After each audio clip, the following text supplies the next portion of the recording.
He was the founder in 1984 of Islamic Relief, which is now the world's biggest humanitarian NGO. It had its roots here in the UK, in Birmingham. And Dr. Hanning is the founder. He's also, he's at the start of so many different developments in the charity sector, so many good and positive developments that spell collaboration between the organisations involved. And that includes being in at the start of the Somali Relief and Development Forum, which is a UK registered charity that has formed a partnership with ZAMZAM in Somalia that's enabled what's happening here tonight to occur. ZAMZAM launching itself into the UK through a partnership with Somali Relief and Development Forum. So a very warm welcome for Dr. Hani Al-Banna.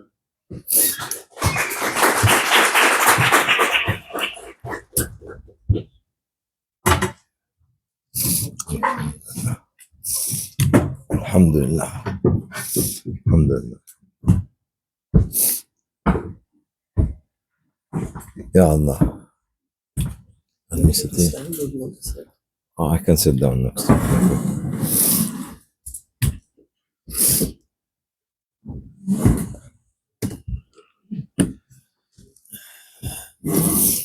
Let me stand. All right.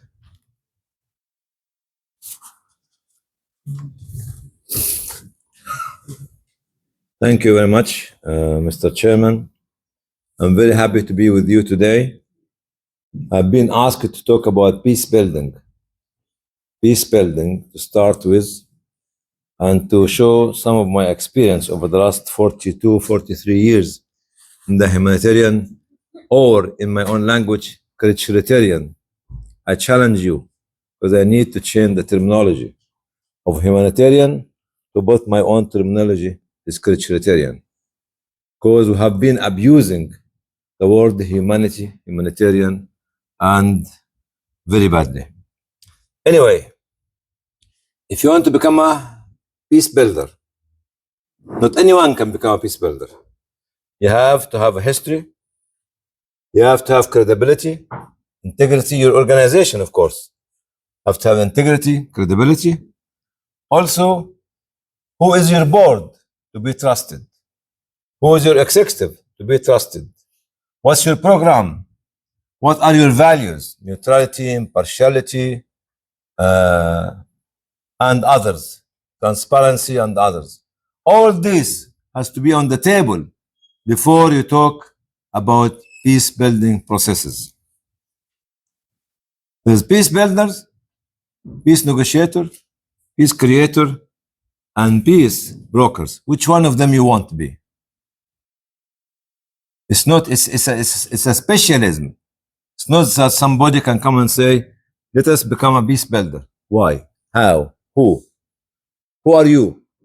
Before you start talking about peace and building peace. In my own experience, I will talk about few of the experience that I have shared, and I failed for them sometime and I succeeded in some other time. In Bosnia, our peace building process has to be dealing with the community equally, Croat, Serb, and Muslims. No distinction, no difference, all the same. That's why UN used to give us funding in 1993, more than 32 years ago. We're still a baby organization at that time. Actually, this is Bosnia. In Chechnya, since 1995, the first war, we were there, impartial, integral, credible, neutral, and not siding to any line. Despite the fact that the Muslims there were actually fighting the Russian. But we have been seen and observed by the security that we are real peace builders. Do not make any distinction between different people in the community. In Sudan, when we want to go to the south, 2003, we have to negotiate with the two governments, the government in Khartoum and the government in Naivasha in Kenya, which is the SPLM government, the Sudanese People Liberation Army governments. So we have to go to London, we have to go to Nairobi, to Naivasha, to Cairo, to get the telephone numbers of those representatives of the SPLM in the Arab League. And you have to take a permission from both sides to start the process of negotiation, the process of working on both sides in the conflict by transparent way. Peace building process is about transparency, no agenda, no nationalism, nothing. You have to keep your own emotion to yourself. This was 2003. 2010, to be the icing on the cake, or the cherry on the cake, or the cake on the cake, or me on the cake, because I have a cherry. It is Somalia.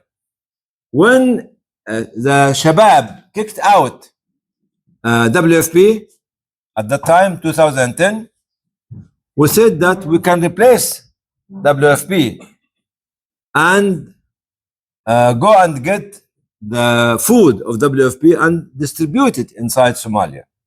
But to build this process, we have to contact the British government foreign office in London first, then the American embassy in London, who swiftly met us. Then when I went to Nairobi, actually there, I have to contact the British embassy, the American embassy, the Sudanese embassy, and the Egyptian embassy, and the foreign office of Kenya, to tell them, here we are not siding to any side or lining with any side. And we have been contacting and negotiating with many groups. I'm saying it publicly, many groups, before we make the contact with this group. But at the end of the day, we failed. So sometimes you succeed, sometimes you fail. Actually, peace building is an art of a specialism. Not anyone can talk about it. Yes, we distributed some food. That's fine. It's not enough. We're not about food distribution. We're not about water and sanitation. The program will be a part of the peace building.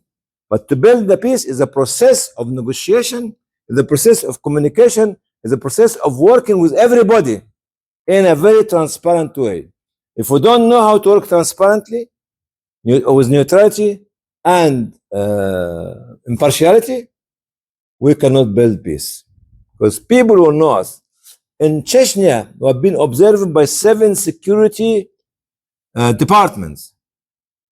Wherever you go, at the time you were not in Islamic Leaf. No. So I was. Thank you. Actually, 7 security departments, security, intelligence, everywhere.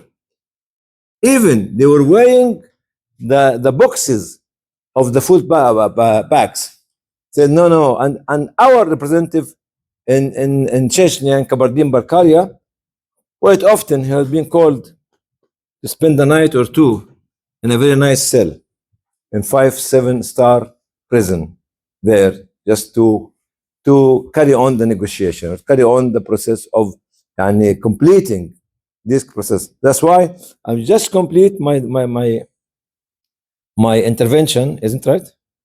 By saying humanitarian work is not food pack, is not food parcel, is not a video, is not a video, is not a photograph, it's not I'm first, I'm the best, I'm the first, nobody else. It's not something done with no admin cost. Whoever tell you no admin cost, tell him to meet me outside. Nothing called no admin cost. It's not that.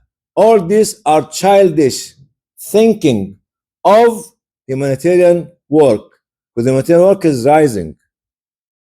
Advocacy, research, studies, training, building partnership, building bridges, and keep going and keep going and keep going. And peace building is something like, actually is a specialism, and we have to learn how can we make it. Thank you.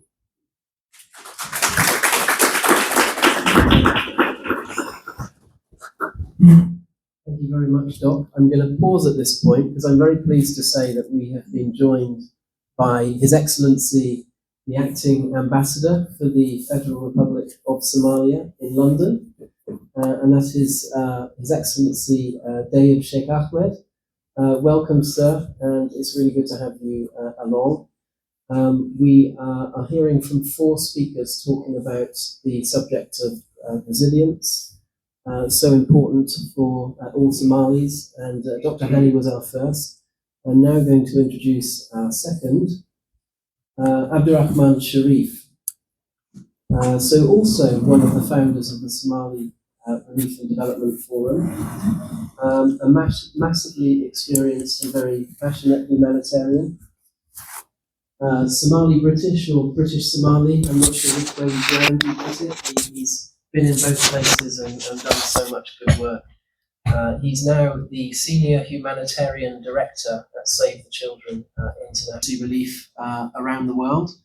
And he did prepare me for the fact that depending what happened in other climes, that he might have to give his apologies at the last minute and be at some emergency somewhere. We're doubly glad that he's not, because it means that that big emergency hasn't happened, and it also means that he's here to speak to us. So please welcome Abdurrahman Sharif.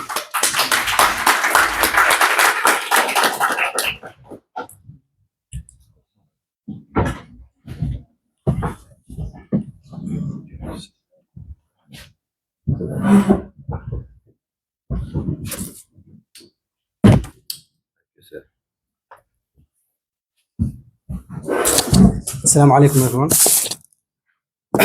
Please be with you all. Just to say, Martin, it's not true that there's no emergency. Unfortunately, there's a crisis everywhere in the world at this moment in time. And today, actually this morning, there was an earthquake between Uganda and the Democratic Republic of Congo of 4.7 magnitude. So that's what you have to live with when you're or humanitarian or in crisis mode. And I started this job at the, I think, 1st of January. That was my official start date. But I actually started on 12th of December.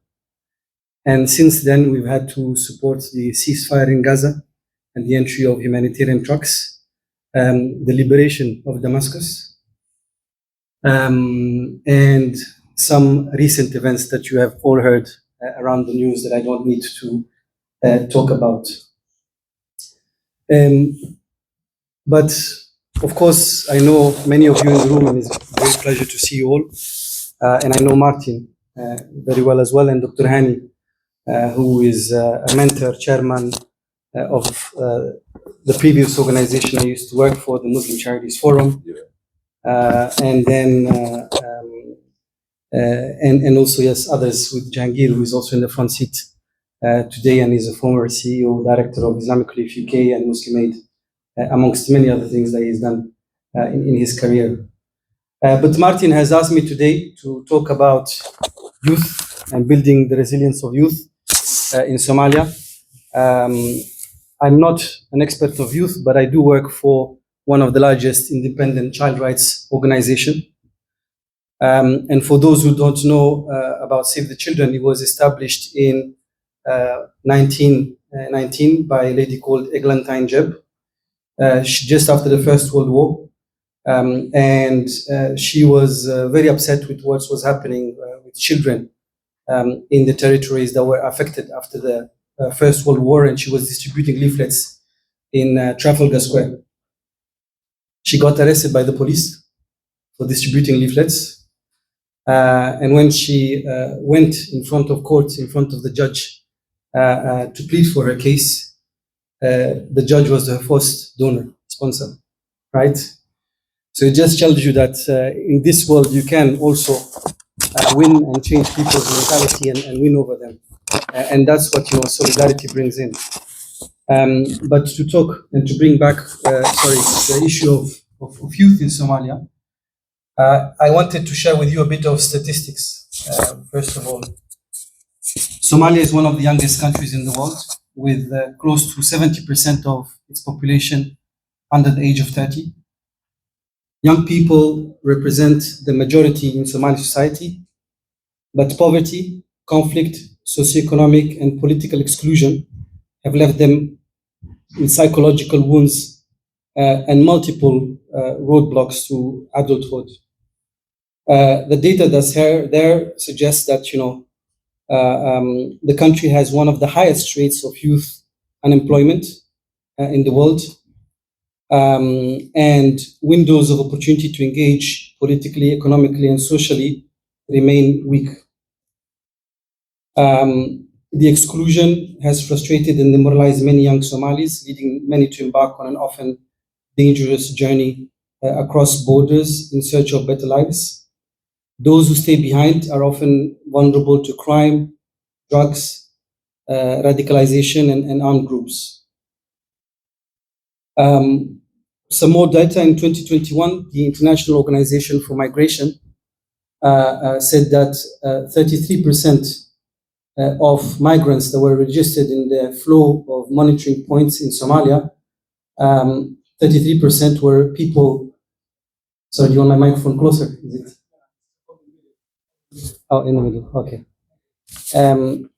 So 33% of migrants in from Somalia, coming from Somalia, actually were between the age 18 and 29 years old.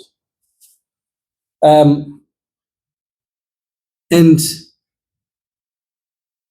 it's not surprising that the young people opt for irregular migration patterns as some of these routes. But as an organization, that works a lot on children's rights, for us, as Save the Children, what is important is to talk about the education of children. And the education is equally shocking because you have only 21% of children that are enrolled in primary school. And this is World Bank data from 2023, and 3% in secondary school. And then you have different categories of youth, right? The youth living in rural areas, youth living in IDP camps, youth living as nomads, and those living in urban areas, right? 22% of these young people are in rural areas, 26% are nomads, 7% are IDPs. They suffer from low access to services, including education, health, water, and sanitation. Youth in IDP camps, and especially girls, suffer more from insecurity than other communities. And I could go on with much more, data just to tell you how difficult the situation is for young people and the prospects for them in Somalia. And those who are you here who know the context, and if you disagree, please, raise your voice. But the reality is that youth want to be engaged in their communities and with government in decision making beyond issues that affect youth alone. Most youth see one of the challenges that we have in our country, tribalism and control of decision making by elders, as barriers for participation, even in areas where youth are welcome for the decision-making process. They lack spaces where they can engage and grow, right? Safe spaces, normal, like, football pitch where you can go and play and just enjoy yourself as a young person. And these are extremely important for emotional growth, confidence building, as well as peer-to-peer communication between young people. But also opportunities to learn, from conflict resolution. You were talking about peace building. If you have 70% of the population that is young, peace building certainly starts from them, right, Doctor? But what I want to say is when we talk about education, we talk about, the learning aspect, but the psychosocial aspect is so important. It's critical for a young person's growth. And I want to make reference to another country that people do not talk about right now, Sudan, right? Sudan at the moment has 19 million children that have been left out of school as a result of the conflict. And just put in your mind, can you imagine the long-term consequences this will have on that young person as they grow? school is not just a learning space, it's a safe space where actually a child can enjoy being, a child. I think my time is up, right? So 1 minute. 1 minute. Syria before that. And Syria and Haiti. Haiti. Yes. And DRC. DRC, Democratic Republic of Congo, and prayers with them because right now they are in conflict in Eastern DRC. So not an easy situation to be in. But a few recommendations, right? Of where we need to move ahead. And there's always hope, right? And the story of Eglantine Jibe is just to tell you that there's always hope at the end of the day. And we must believe hope even in the most hopeless situations. That's right. The first is it's important for young people to have access to quality education as well as job opportunities that align with their skills, right? It's important to promote that human capital that is made of youth through training, mentorship, skills training, and apprenticeship opportunities. And I know that ZAMZAM Foundation is doing a lot of that. But also, here, right? Oh, in the middle. Sorry. But also, encourage self-employment opportunities, right, for the youth. When there's no jobs, you create jobs. You make them create jobs. You provide them access to finance in the form of grants, microfinance, or you develop partnerships with other big institutions that are there and can support the young people. And the last point is to increase youth engagement in community and the government. Have sports centers, community centers that can engage with the youth, and be intentional about not just reaching out the youth, but also the most vulnerable sections of the youth. I will stop there. Thank you. You want to say something? No. How old were you when you became the advisor to the Prime Minister? I can't say my age. No, you have to say it. I was old. No. Because it was 2019, 2020. Yeah. But you became my late advisor. 30s. Yeah. Yes. Thank you very much, Abdurrahman. Our next speaker is Eliza Potsi, and Eliza represents another huge international NGO, and that is the International Rescue Committee. And I'm pleased to say that IRC is a partner of ZAMZAM Foundation in Somalia, under the auspices of a big project called Building Resilient Communities in Somalia. ZAMZAM and IRC are working together to lift people out of poverty and to strengthen livelihoods, to strengthen resilience. And Eliza is a real specialist in livelihoods, in food security, in building resilience in communities, through her role as Deputy Director of the Economic Recovery and Development Technical Unit within IRC.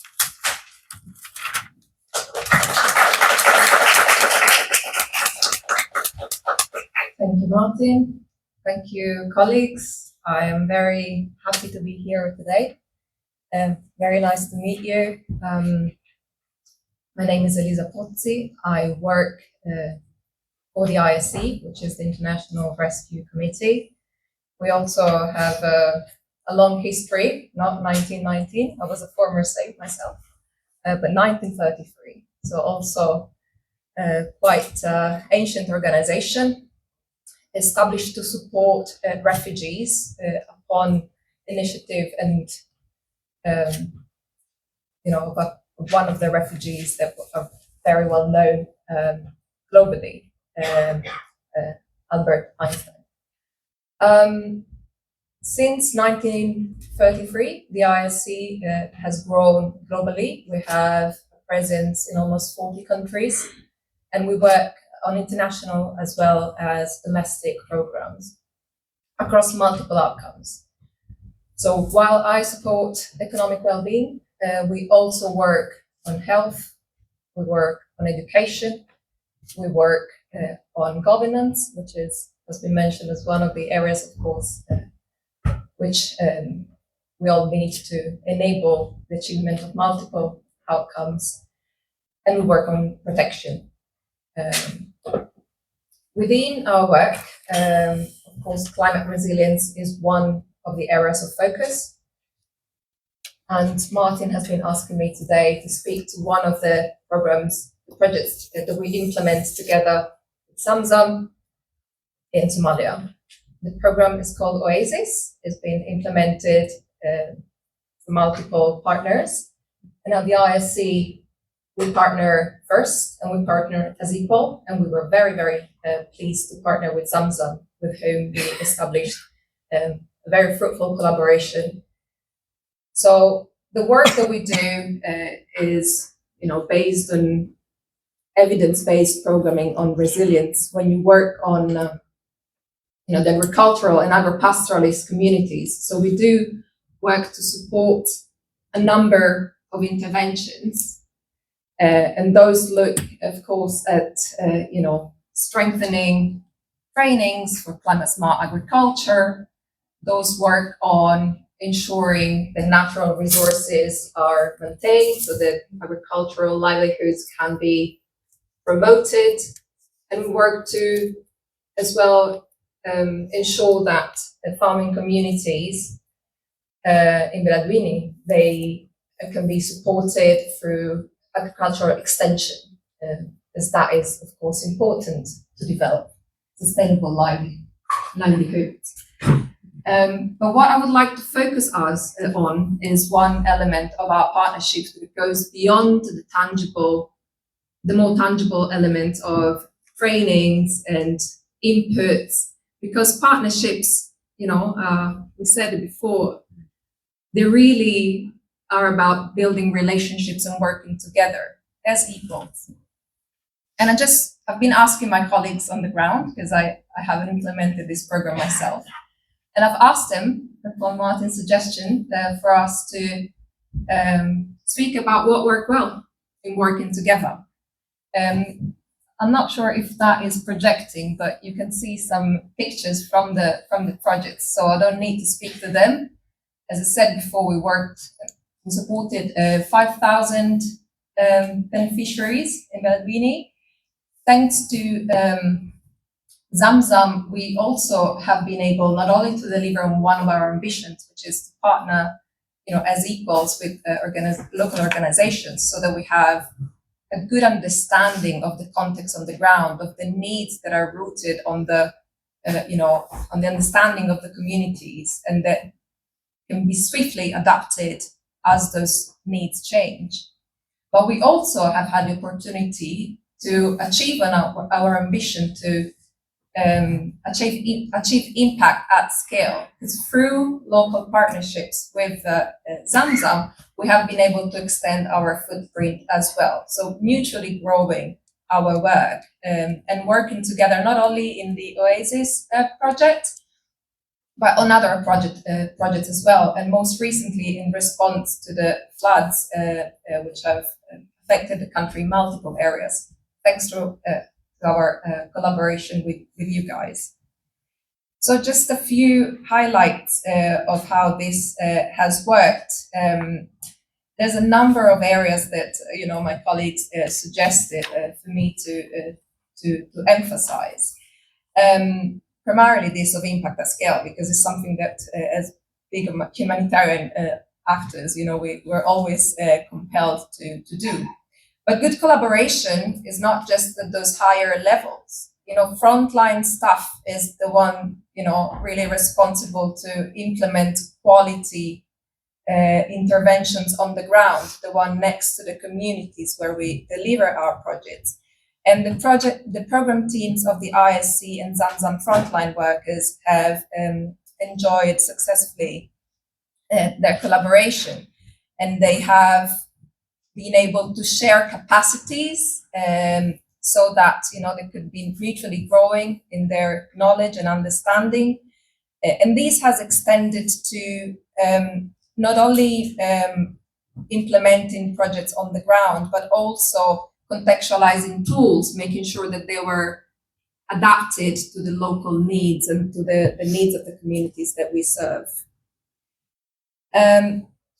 An example of these tools is something that is again one of the elements of good resilience programming, which builds on creating feedback loops that can inform adaptations to make sure that the programs remain relevant to the context.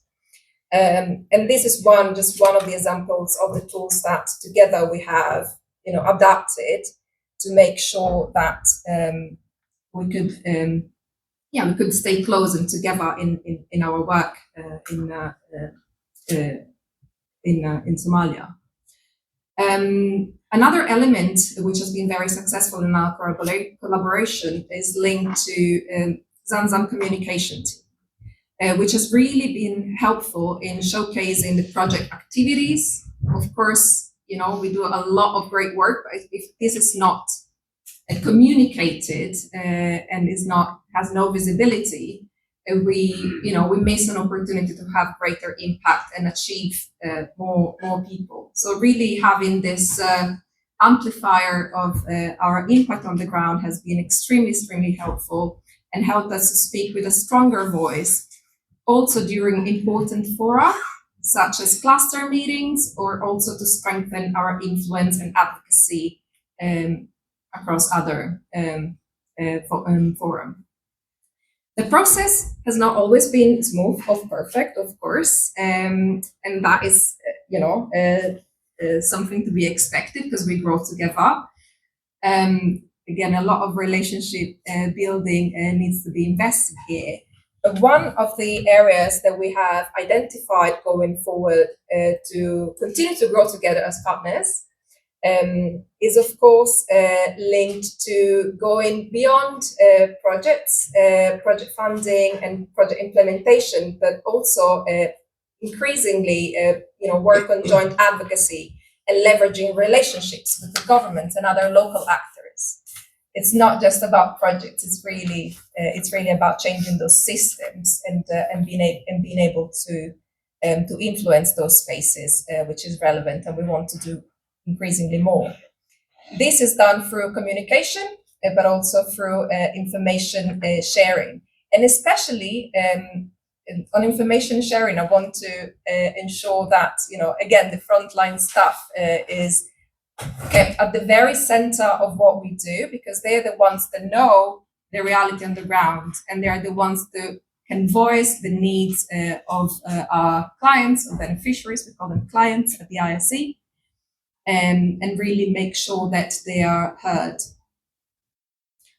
Of course, we implement projects. So implementing, quality interventions is also at the core of what we do, and ensuring this is done by strengthening coordination and sharing resources increasingly is one of the possible recommendations that I want to voice today. Finally, making sure that we participate even more during cluster meetings and government-led forums is one way to make our voice heard and together continue growing in our partnership. So I hope I could convey a bit about how we work together on the ground. We look forward very much to continue working together, and I'm very happy to have been invited today, and thank you very much for listening.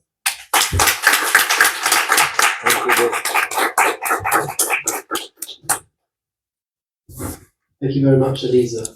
I'm conscious of the time, and we've got a really interesting discussion to have on the back of these speeches. So I'll try to be brief in my introductions of the people to come, with apologies to them. You've got a lot of information about them on your literature. But our next speaker, I'm proud to say, Omar Jama, Executive Director of the ZAMZAM Foundation. He's going to join us to talk a bit about ZAMZAM's work. He's not going to do that at length because we have prepared a video, which is going to go on our website, which we're going to show you at this event, which I think really excites me because it shows the massive work that ZAMZAM has done over the past 3 decades and more, but also the huge potential for what it can do in the future.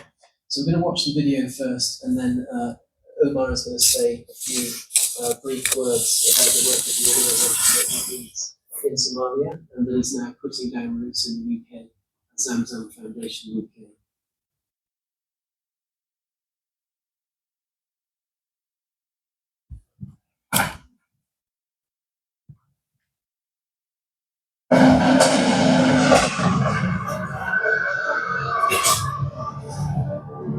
It was one of the darkest times in Somalia's history. It collapsed, and the country was in a grip of civil war. One ray of hope in the darkness came when a group of concerned Somalis set up a charity called ZAMZAM Foundation to support families on the brink of starvation. Fast forward 3 decades and that ray of hope has grown into a bright light. ZAMZAM Foundation has established itself as Somalia's biggest charity, providing life-saving assistance and life-changing practical support to over 2 million Somalis every year. This year we have an exciting new development where we are launching ZAMZAM Foundation here in the UK. With support from people in the UK, we want to provide more food, water, and medical care for Somalis who have been driven from their homes by drought, floods, and conflicts. We also want to build a brighter future for all Somalis through education and peace-building projects and practical support for farmers and small business. ZAMZAM is non-political and impartial, so it makes sure it does not favor any one clan or any particular region. The organization has 8 offices, all employing and supporting people from the local community, from Somaliland and Puntland in the north to Lower Juba in the far south, and all regions in between. In the past 3 decades, ZAMZAM has built 8 hospitals and set up over 300 health clinics. ZAMZAM health teams treat children suffering from malnutrition and people with life-threatening diseases like TB. They provide vital maternity care in a country where 1 in 20 women die in pregnancy or childbirth. What I love about the ZAMZAM Foundation is that it reaches all Somalis from villages to cities. It also helps support and empower women. ZAMZAM has built more than 150 schools and provide teacher training to deliver a high-quality education. It also supports the families of over 11,000 orphans to ensure orphan children get an education in a country where 3 million children miss out on going to school. Agriculture is the foundation of the Somali economy, and ZAMZAM provides seeds, tools, livestock and training to help farmers survive in an increasingly harsh climate. Grants from ZAMZAM enable hundreds of families to establish successful businesses every year as market traders, shopkeepers, tailors, and taxi drivers. sida socotaan abaaraha iyo daadadka waxay dhawaato weyn ku hayaan shacbiga Soomaaliyeed oo markasta soo laabto taasoo sababaysa cimilada isbedelaysa saas daraadeed ZAMZAM waxay markasta ay diyaar u tahay inay ka kaalmayso beeralayda sidii ugu hortagi lahayd daadadka iyo abaaraha markasta soo laabto. 8 million Somalis do not have access to safe water and sanitation. That is nearly half the population. ZAMZAM has built over 5,000 wells and drilled 160 boreholes to provide clean water for millions of people and their animals and protect them against waterborne diseases. ZAMZAM works closely with more than 50 partners, from United Nations agencies and governments to international aid organizations and the Islamic Development Bank. A donation of just £3 provides a hot meal for someone in need. £7 provides clean water to a displaced family for a week. And £20 educates a child for a month in ZAMZAM school. Please visit our website to find out more about our work and make a donation.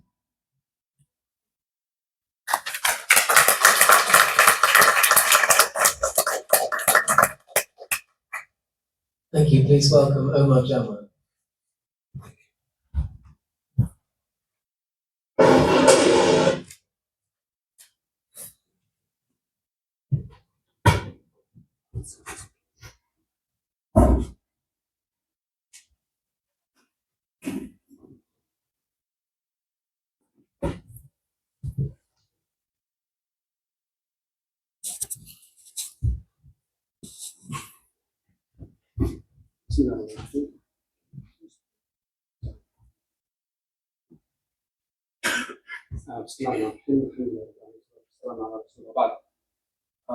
First of all, Your Excellency, Dr. Mastor, and all guest companies, all observers, Assalamu alaikum wa rahmatullahi wa barakatuh. Give him the microphone. On behalf of ZAMZAM Board of Trustees.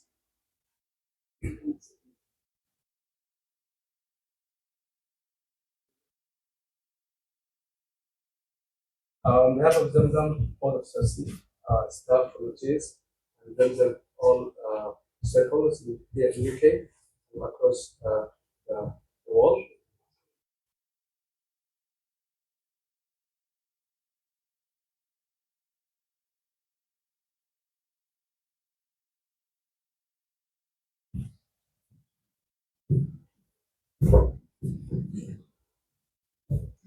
On behalf of ZAMZAM Board of Trustees, staff, volunteers, and all ZAMZAM stakeholders in the UK and across the world, I'm honored to stand in front of you and express our deepest gratitude to you for being here, for present here with us in this important day.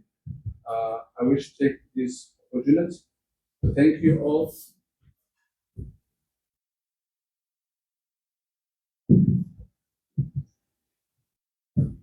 I wish to take this opportunity to thank you, those who believe it in our vision to have established it here in the UK and have presence in the UK, and everyone who is working hard to make it reality. ZAMZAM Foundation, established in 1992, where the country to have a bright future was a dream, and everything was possible. And a group of Somali people established this charity. It's an organization run by Somalis for Somalis. Our presence, our work has always been rooted in the needs of and priorities of communities itself. Our vision is where the day that we have, there's no more of it in the Horn of Africa, and also the dignity of every person in our home. Our work actually continue to provide an impactful and humanitarian and development programs through education, emergency, and water, and healthcare, protection, and livelihood. Here, our launch in UK have been a dream to be established in UK, and today having this launch event with the themes of building brighter future for all Somalis. Building resilience was always been the root of our work, or the center of our work. Education, water, livelihood, and peace building across the work, and we work together. And building resilience lies on training up thinking and integrated approach. We want people not to just survive, but to thrive. Also, we work with building resilience through the local community connection, as our work is centered on working with local communities, working with all the people across the country, and we have also behind a good track record working in hard-to-reach areas, starting from villages, the cities, and rural areas. We are in Borussia organization working across all the country, from all the cities, across the local community as well. Also, we believe that building resilience is through the partnership. We work with all kind of UN agencies, international NGOs, and also local communities. We believe that building a partnership is where we can work together and we can make an impactful and resilience for the people we serve. Our program is localization in action, as well as globally results for local action. It's only through working in partnership that we can make real difference and real international scale. And here, stand in front of you to see all the kind of partnership with institutions, with individuals, but also and in terms of financial support, in terms of resources, other resources, professionals, and advocacy, and whatever everybody can support us. As you know, the ZAMZAM Foundation working in Somalia, and we have a large community overseas in here in the UK, other countries in the world. The need of the people in Somalia, not only financial support, so there's a need for resources, there's a need for professional support, advocacy, and all the kinds of need exist in Somalia. Also, the need from support from your community here in UK and other countries in the world. So we call for your support and stand with ZAMZAM Foundation and stand with your people in Somalia. Thank you.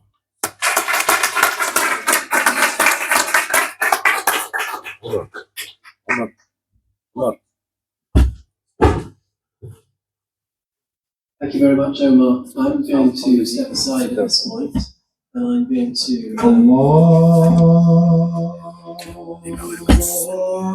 women onto the stage.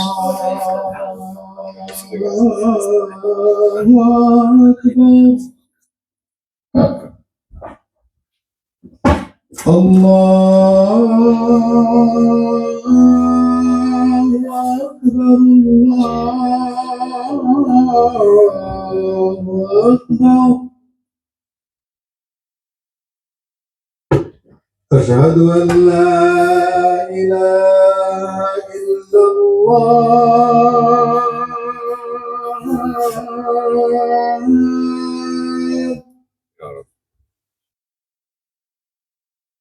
أشهد أن لا إله إلا الله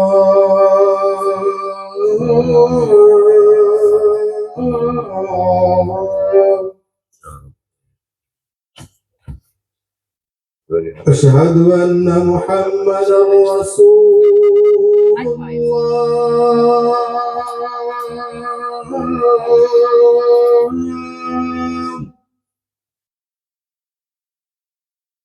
أشهد أن محمدا رسول الله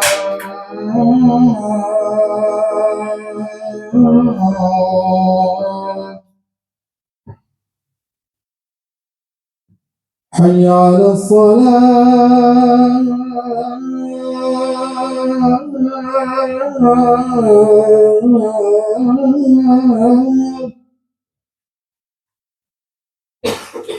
حي على الصلاة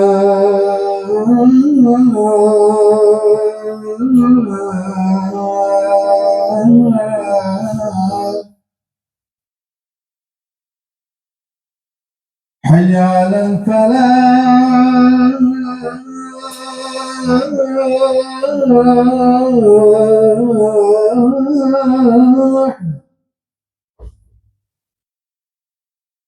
حي على الفلاح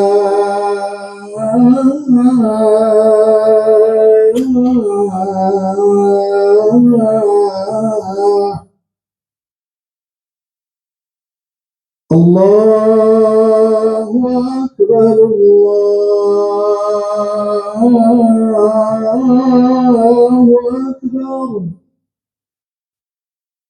لا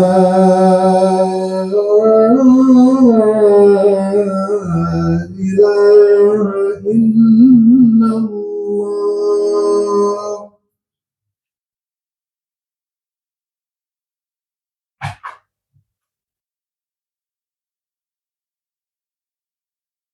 So if I can invite Nemo Hassan to come and join us as well. So Nemo is in very important senior positions in the NGO firmament because she's the director of the Somali NGO Forum, but she's also the chair of HICFA, which is the International Council of Voluntary Agencies, a global network of NGOs based in Geneva. So she's very well connected and in two very important roles at the hub of what international organisations and local NGOs are doing together. Alongside Nemo, we also have Leila Mahmood, who is a journalist and broadcaster, producer. She's a regular contributor to the BBC and The Guardian. She has a big interest in Somali affairs. She's the daughter of a Somali mother, and indeed, I'm pleased to say her mother is here with us tonight. So Leila is going to chair the panel discussion, and I'm sorry that our time has been a bit curtailed. We do hope to hear as well from, very briefly, from His Excellency, the Acting Ambassador, after this short discussion, before we go for prayer.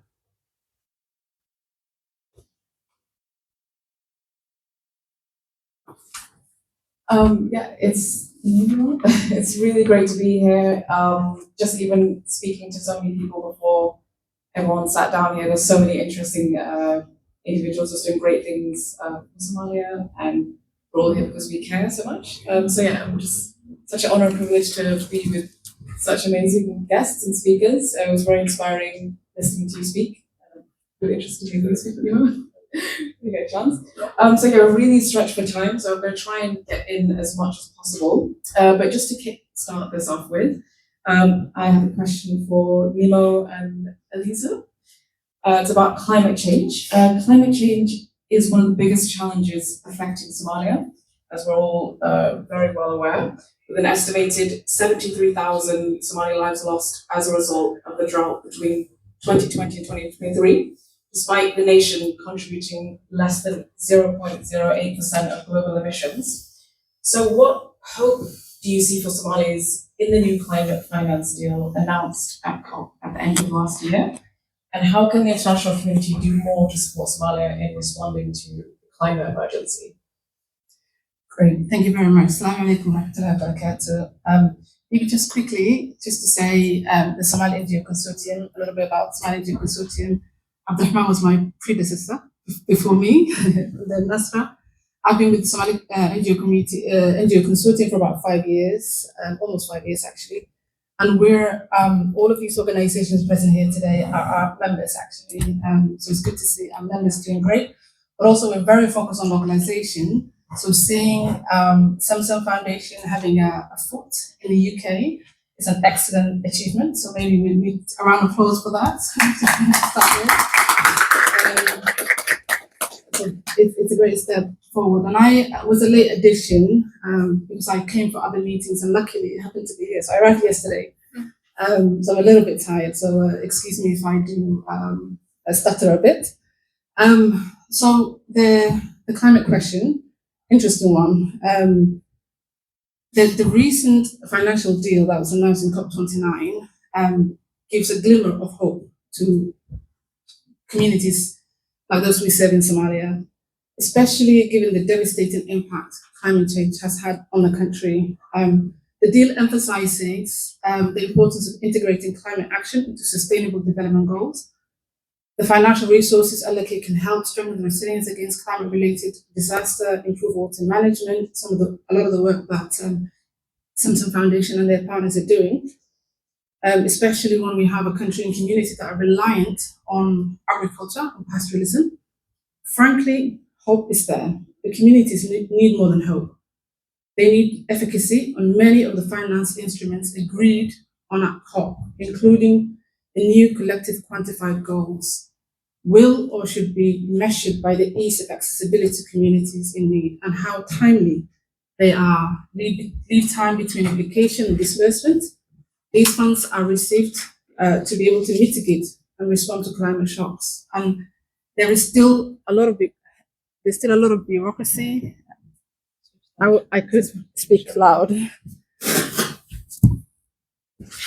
Sorry, I used to be a teacher in the old days, so I could talk loud if we need to. So there are a lot of bureaucracy And when commitments are made, or global commitments or goals are made, it takes a lot of time before those materialize to actually mean something to the communities. And I think that's where the need for improvement is. Donors like to give grand gestures and make commitments, but are those commitments usually delivered? I think that's also another question. As you said in the question, Somalia contributes less than 0.8% of the global emission, but has one of the highest climate risk profiles.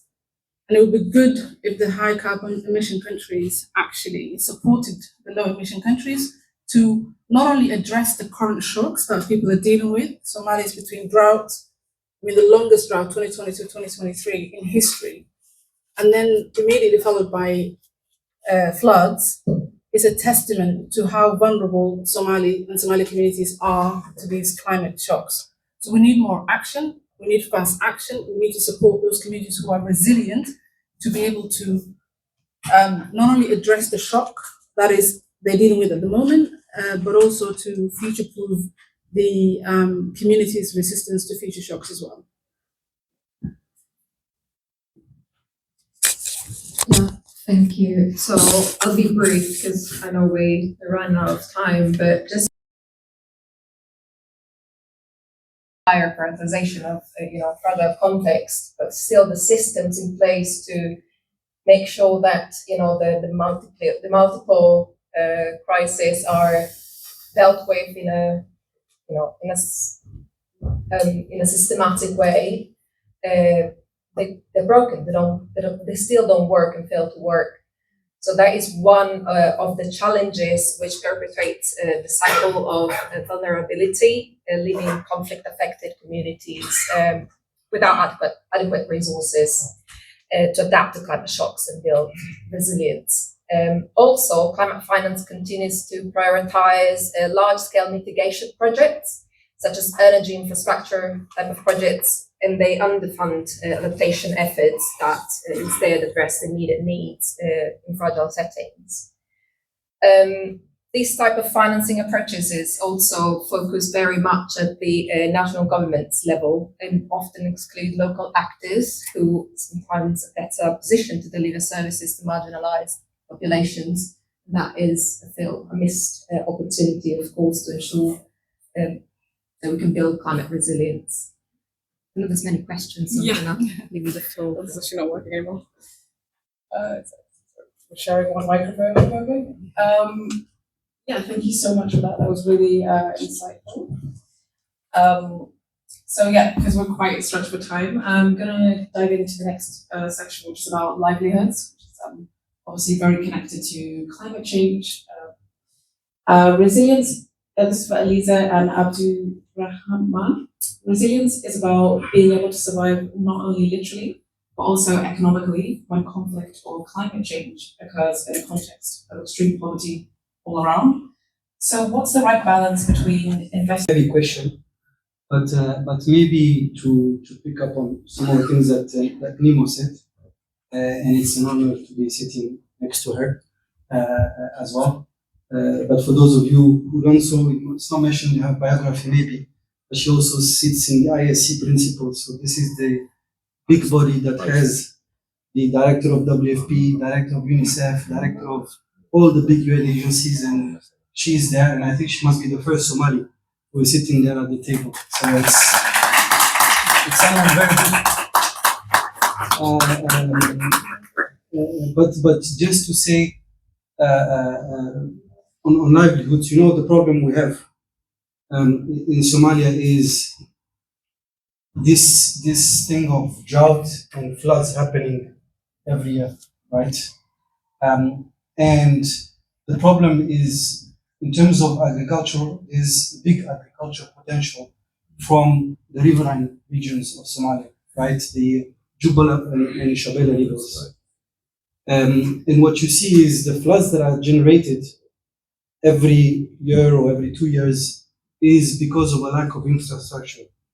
So if you look at the river Shabelle, me and Dr. Hani went, so he knows very well in these videos. We took helicopters, we were 15 kilometers from Shabab areas, And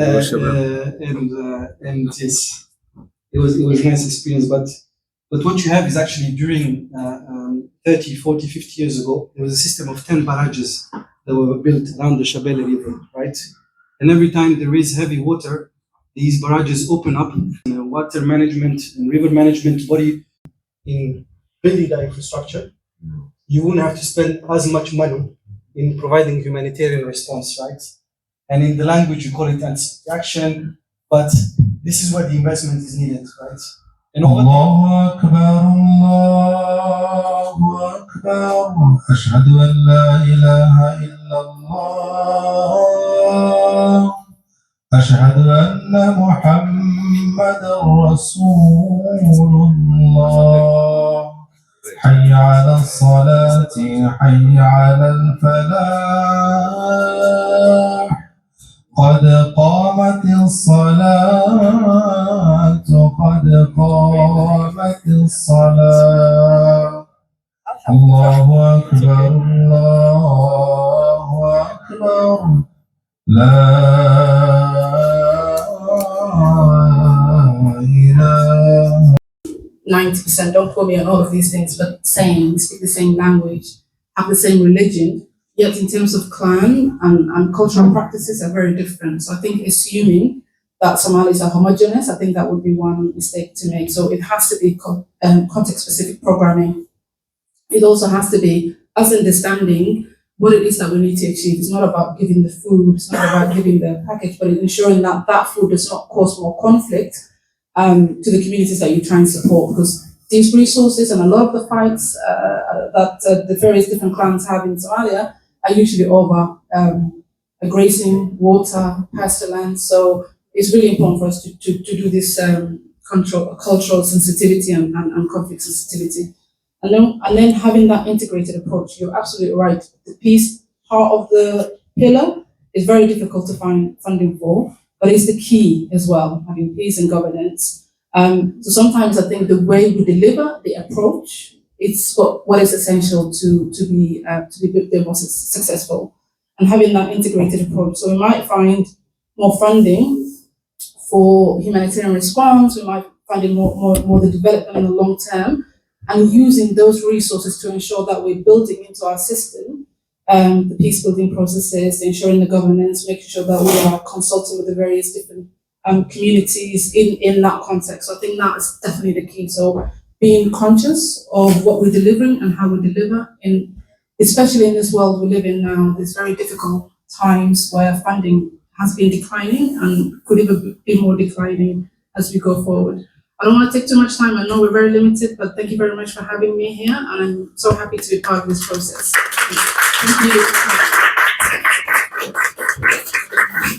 Thank you. So yeah, that wraps up this part of the discussion. As I said, please continue the discussion over dinner. Yeah, really inspiring. Thank you so much for everything that you contribute to all the speakers. And I think it is true, just during this time of so much political turmoil just across the globe, where it really is important that we all come together and find creative ways, and even with a little bit of help we can do to come together. So yeah, I'm just gonna allow Martin to introduce the ambassador that is gonna come on. But yeah, thank you so much.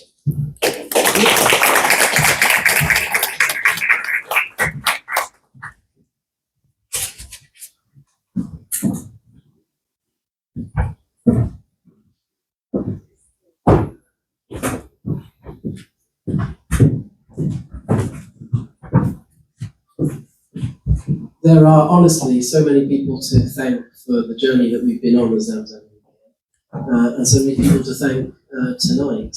And I want to say thank you to all of you. There isn't time to mention you all by name. I've spoken to some of you tonight. It's good to see some of you here. But I want everyone to give a big round of applause maybe to all our speakers, to Layla for chairing the discussion, and we a couple more speakers briefly who I'm going to introduce in a moment. But let's hear it for everybody that's come tonight. Give yourselves a round of applause for your interest. And also for amazing speakers. And it just remains before dinner, and I hope you can stay for dinner. It's in the space next door. we can continue those discussions there. We don't have big VIP top table seating arrangement. Mix, mingle, meet the speakers, talk about your passions, what you're interested in, find out more about what they're up to. And we're going to hear from two people now, because the acting ambassador, His Excellency Dave Sheikh Ahmed, is going to come and speak to us briefly, and then he has a colleague with him who will speak a bit more about ZAMZAM and what we've been doing here this evening. So let's hear from His Excellency the Acting Ambassador first.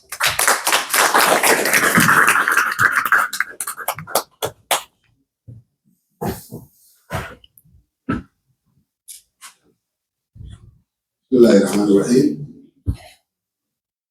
I'm really humbled and really honored to be with you, ZAMZAM Foundation. My name is Dave Sheikh Ahmed, and when we opened the embassy after 32 years, the first group we received, or the first charity we received is ZAMZAM Foundation, and I really appreciate it for that. They come into the embassy and they really tell us what the ZAMZAM for, what the ZAMZAM do is. And the other thing is my colleague, Abdi Musa, which is being with us tonight also, and he is Deputy Consular in the embassy. He's going to be speaking much for the ZAMZAM Foundation.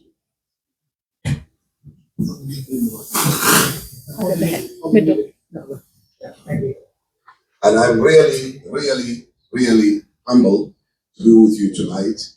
And also I'm going to be just thank you very much those people who invite me tonight, me and my colleague. And also I'm going to be very helpful to be with you tonight. And the panelists, which is I've been listening for the topic they talk about also the ZAMZAM Foundation. I believe my colleague is going to speak about for the ZAMZAM Foundation tonight. And the embassy, Somali embassy, has been open for 2 years ago, after 32 years. And ZAMZAM Foundation, they came to, the ZAMZAM Foundation UK visited us in the embassy, and they give us for the brief for what the ZAMZAM Foundation are. And we're really delighted to work with you. I'm so happy to be with you tonight as well. And I'm going to honor to introduce to you my colleague, Abdi Musa. He's going to be speaking about more ZAMZAM Foundation. I thank you very much.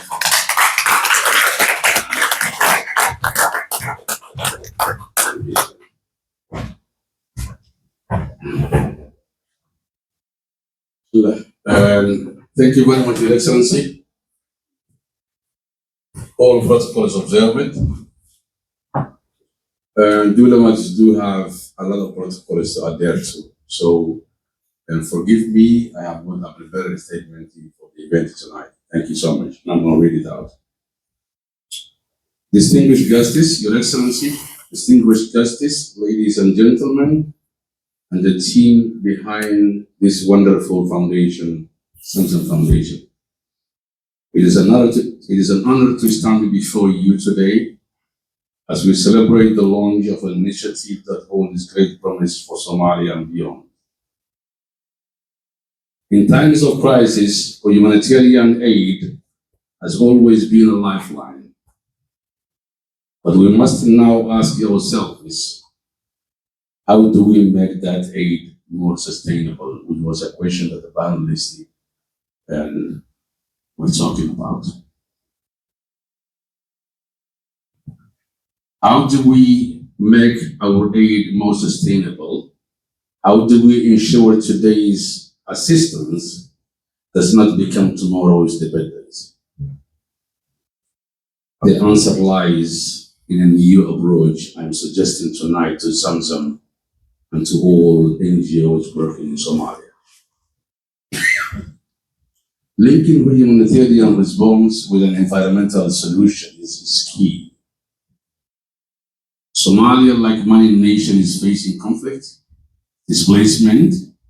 It also at the front line of climate change, droughts, floods, and resource scarcity are not just environmental issues, they are direct drivers of displacement, food insecurity and instability. If we do not address the environment, We will continue to treat the symptoms of crisis while ignoring its root causes. This is why I believe every humanitarian project must include an environmental component in it. That's right. For every $10 spent on aid, at least $2 should go towards sustainable solutions, whether through reforestation, water conservation, or renewable energy. Imagine if every well we build was powered by solar energy. If every displaced community had trees planted to combat desertification. If every shelter program integrated climate resilience. Somalia's future depends on how we act today by merging humanitarian work with environmental solutions. We don't just help people survive, we help them build a future that it itself sufficient, resilient, and sustainable. ZAMZAM Foundation has the potential to be leader in this vision. I argue you to integrate this approach into your programs and advocate for policies that recognize the environment as a cornerstone for humanitarian development efforts. Let us set a new standard where every act of aid also nurtures the land, empowers communities, and safeguards the future. I applaud ZAMZAM Foundation leadership and all its staff, volunteers, and all their stakeholders and collaborators for the wonderful work you are doing in my own country, Somalia. The Embassy of the Federal Republic of Somalia in the UK will be with you all along in terms of advocating and also raising awareness of what you are doing in Somalia. Thank you so much, and thank you for the warm honesty and all the wonderful people. Thank you so much.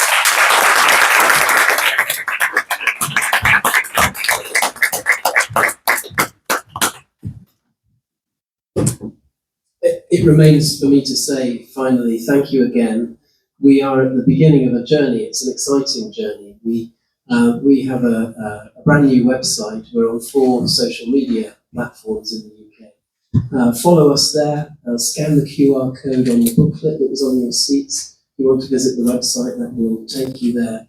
You'll see the 8 different program areas that ZAMZAM is active in. And as you've heard, they're all integrated because the organisation recognises that you need to have an integrated whole with all of these programs for them to be effective in all areas of life for the Somalis that we serve. So come with us on this journey, partner with us, work with us, teach us, learn from us. This is a time of opportunity for this organisation. And we're really appreciative of you coming here tonight. Spread the word, engage with us, ask us questions, and we look forward to the next step in the journey with you. Enjoy your dinner and your conversations, and see you again soon. Thank you very much.